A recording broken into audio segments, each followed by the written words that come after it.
देखिए, पिछले क्लास में हम आपको वर्क पावर एनर्जी बताए थे, जिसमें वर्क से रिलेटेड जो भी था वो हम निकाले थे। पोटेंशियल एनर्जी, इलेक्ट्रिकल एनर्जी, सबका फार्मूला हम बताए थे। आज कुछ वर्क पावर एनर्जी में कुछ ऐसा चीज है जिससे प्रॉब्लम बनाने में आपको सहूलियत मिलेगा। आज वो चीज बताते हैं। जैसे वर्क बराबर हम पहले बता चुके हैं कि W बराबर एफ एस होता है। एफ एस बराबर होता है एफ एस कॉस थीटा। अब रहा क्या, E the number of forces were acting on a different particle. मान लीजिए अगर नंबर ऑफ फोर्सेज लग रहा है किसी पार्टिकल पर, डिफरेंट पार्टिकल पर, तो उसमें डिस्प्लेसमेंट अलग अलग है। तो वर्क जो होता है, वर्क इक्वल टू होता है टोटल वर्क हो जाता है W1, W2, W3 जितना रहेगा, मान ली WN तक है तो इसको सिग्मा W भी बोलते हैं। इसको W बराबर क्या लिख सकते हो, तो F into DS, F1, F2, DS, displacement सब होते चला गया तो ऐसे ऐसे डॉट डॉट रहेगा, तो इसको हम लोग लिख सकते हैं F into DS, work done. क्योंकि वर्क डन जो होता है स्केलर क्वांटिटी होता है, इसलिए इसको इस ढंग से हम लोग लिखते हैं वर्क डन।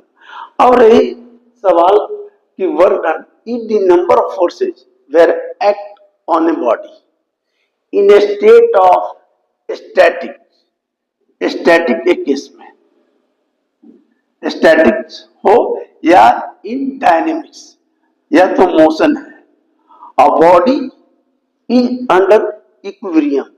बॉडी क्या है, अंडर इक्विलिब्रियम। इक्विलिब्रियम का मतलब हो गया कि नंबर ऑफ फोर्सेज लगने के बाद भी देयर इज नो मूवमेंट, तो इक्विलिब्रियम में रहेगा। स्टैटिक हो, स्टैटिक का मतलब हो गया under the action of the force particle does not move. In dynamics में क्या हो गया, मोशन कर रहा है तो मोशन में है, तो लेकिन इक्विलिब्रियम में है। इक्विलिब्रियम में है इसका मतलब कि वर्क डन जीरो, तो work done zero, W equal to zero. तो आप क्या जानते हैं कि W इक्वल टू क्या होता है, W इक्वल टू होता है, हम बताएं F इंटू DS। तो E जीरो है तो F जीरो हो जाएगा, फोर्स जीरो हो जाएगा, तो फोर्स जीरो हो जाएगा। तो एक चीज दिमाग में रखिएगा। अब रही सवाल कि जब फोर्स जीरो हो जाएगा तो फोर्स जीरो, हम आपको बताएं कि मैकेनिकल एनर्जी का मतलब क्या होता है, it is a sum of kinetic energy, potential energy. Mechanical energy बराबर होता है kinetic energy plus potential energy. अगर मैकेनिकल एनर्जी जीरो है तो इसका मतलब ये जीरो है, इसका मतलब के भी जीरो, पी भी जीरो। लेकिन इसका कन्वर्स हम बताए थे कि नहीं होगा। क्यों, क्योंकि अगर मान लो के मतलब काइनेटिक एनर्जी पॉजिटिव और पोटेंशियल एनर्जी निगेटिव, तो दोनों को ऐड क्या करोगे तो क्या हो जाएगा, जीरो। तो ये जीरो होगा, लेकिन इसमें काइनेटिक एनर्जी पोटेंशियल एनर्जी दोनों को मिलाकर जीरो किए, ना कि मैकेनिकल एनर्जी। तो अगर मैकेनिकल एनर्जी जीरो है तो काइनेटिक एनर्जी भी जीरो होगा और पोटेंशियल एनर्जी है, लेकिन इसका कन्वर्स ट्रू नहीं होगा। अब इसमें हम ऐसे बहुत स्टडी करते हैं। देखो, अब आपको स्टडी करना है क्या कि जैसे देखो ई बी लिफ्ट, देखिए E B lift a object, अगर कोई चीज को हम लिफ्ट करते हैं, मान ली बॉडी है, तो इसका वेट क्या होगा, mg। ये फोर्स लगा दिए, ठीक है, लिफ्टिंग फोर्स है, इसको कहते हैं लिफ्टिंग फोर्स, ठीक है। अब यहां से लिफ्ट हुआ h तक, h तक लिफ्ट हुआ, तो लिफ्ट हुआ तो वेट mg नीचे काम कर रहा है, तो there is a two forces were acting, there is a two work done, काम करेगा। वर्क डन पहला क्या होगा, ड्यू टू लिफ्टिंग, तो पहला वर्क जो होगा फोर्स इक्वल टू कितना हो जाएगा, W1 बराबर हो जाएगा देखिए W1 बराबर कहां तक गया, तो एफ है, एच क्या लिखोगे, cos 0 degree. when we lift up when we lift up the body,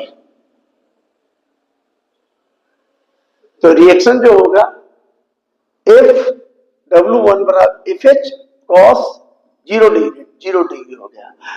0 degree cos 0 क्या होता है, बोलिए, कॉस 0 होता है आपका 1, तो एफ एच हो गया। लेकिन ड्यू टू ग्रेविटी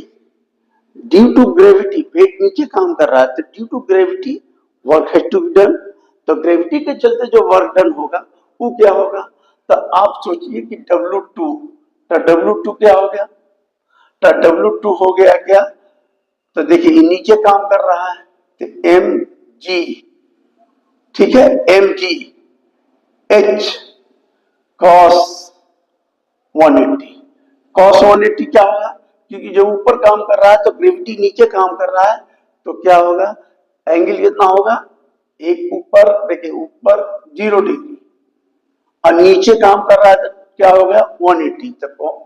तो अब बताइए कि 180 के लिए कितना हो जाएगा, cos 180 होता है -1, तो क्या हो गया माइनस mg h हो गया।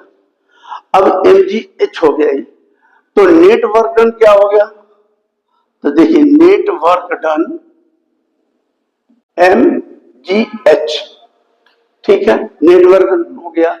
अगर बॉडी इन इक्विलिब्रियम में है, इक्विलिब्रियम का मतलब हो गया कि कोई फोर्स नहीं लग रहा है, work done net work done 0, तो एफ तो 0 हो जाएगा, तो हो जाएगा F H minus M G H, F H बराबर हो जाएगा एम जी एच, कट गया तो एफ बराबर जो लिफ्टिंग फोर्स हुआ ई इतना निकल गया, एम जी लिफ्टिंग फोर्स इतना आ गया, तो इस केस में हो गया। अब रही सवाल याद रखने का कि कोई भी चीज लिफ्ट हो रहा है तो वो लिफ्ट हो रहा है, इसका मतलब कि उस पर जो फोर्स लग रहा है एक, लेकिन ड्यू टू ग्रेविटी एक भी फोर्स लग रहा है जिसके चलते वर्क हम निकाल दिए। अब रही सवाल ऐसा, देखिए ये सब प्रॉब्लम बनाने में आपको काम आएगा। अभी देखिए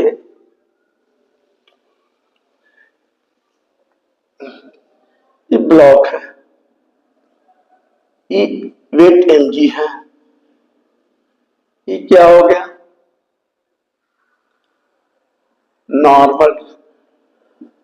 नॉर्मल रिएक्शन R, ये क्या हो गया फोर्स लगाया, इधर डिस्प्लेस होगा, इधर क्या होगा ई एफ, तो देखो देखो एफ हो गया अप्लाइड फोर्स, ठीक है, छोटा एफ जो हो गया फ्रिक्शनल फोर्स हो गया, frictional force, R normal reaction हो गया, नॉर्मल रिएक्शन हो गया, वेट mg हो गया, ठीक है, एस डिस्प्लेसमेंट हो गया, अब रही सवाल कि ऐसा रफ सरफेस है, रफ सरफेस है, अब हम इसमें देखना चाहते हैं कि वर्क डन क्या होगा। तो पहला आप दिमाग में रखिए कि वर्क डन जो होगा, देखिए एक नॉर्मल रिएक्शन ऊपर काम किया, फोर्स इधर लगा है, तो फोर्स इधर लगेगा तो फ्रिक्शनल फोर्स इधर लगेगा, तो पहले हम देख रहे हैं कि वर्क जो ये दोनों के बीच, मान लो देखिए रिएक्शन ड्यू टू, देखिए रिएक्शन ड्यू टू फोर्स के चलते रिएक्शन क्या रहेगा, तो वर्क निकालना था, डब्ल्यू वर्क बराबर क्या हो जाएगा। तो देखिए हम पहले बताए थे कि जहां ऊपर लेके लिफ्टिंग फोर्स रहेगा और डिस्प्लेसमेंट इधर हो रहा है तो एंगल क्या बन जाएगा 90 डिग्री। तो जब 90 डिग्री बन जाएगा तो क्या हो जाएगा मेरा, देखिए एफ एस कॉस 90 जीरो, पहला केस में जीरो आ गया, ठीक है, पहला केस में जीरो आ गया। अब दूसरे केस में देखिए, अब फोर्स इधर लगा तो फ्रिक्शनल फोर्स, अब देखिए फोर्स इधर लगा तो फ्रिक्शनल फोर्स इधर लगा, तो उसके चलते वर्क डन क्या होगा, तो देखिए पहला लिख दिए work done W2 due to, तो अभी हम बताएं कि कोई भी चीज सस्पेंडेड रहेगा तो उसका जो एक फोर्स लगेगा ड्यू टू ग्रेविटी के चलते, तो ड्यू टू ग्रेविटी के चलते जो लगेगा तो इसमें हम लोग क्या करेंगे, तो पहले कर दो ड्यू टू फ्रिक्शनल फोर्स के चलते जो फोर्स लगेगा, तो देखिए एफ माइनस एफ ये हो गया इनटू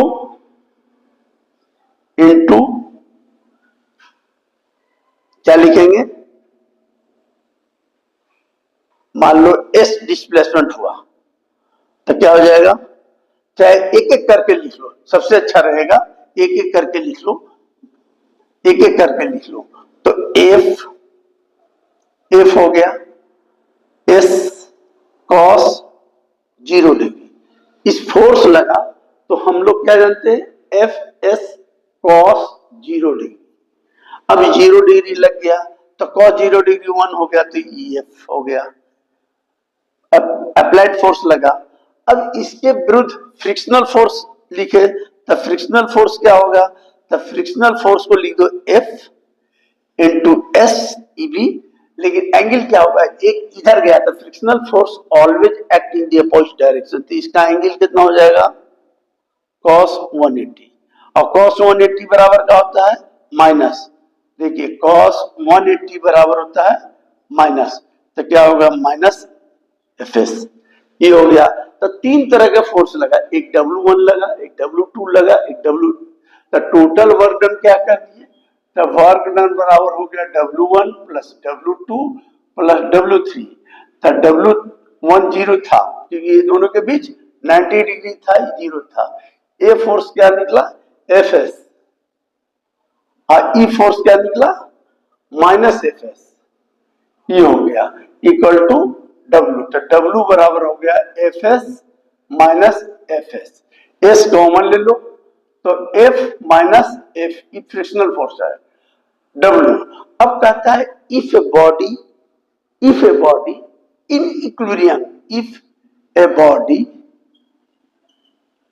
इन इक्विलिब्रियम में है, इक्विलिब्रियम में है, तो इक्विलिब्रियम में है तो फोर्स क्या हो जाएगा, जो वर्क डन टोटल निकलेगा वर्क डन क्या हो जाएगा जीरो, तो यहां जीरो कर दिए, तो वर्क डन क्या हो जाएगा जीरो, तो यहां जीरो कर दिए, तो जीरो बराबर हो जाएगा एस एफ माइनस एफ, ये भी जीरो हो जाएगा, तो एफ बराबर क्या हो जाएगा एफ, यानी applied force is equal to frictional force, applied force is equal to frictional force, ये भी हो गया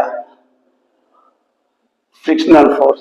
तो इस आपको प्रॉब्लम बनाने में काम देगा, ये फ्रिक्शन में था। अब देखिए अभी आपको हम और एक चीज बताते हैं कि वर्क डन, आपको ये भी बताया है कि देखिए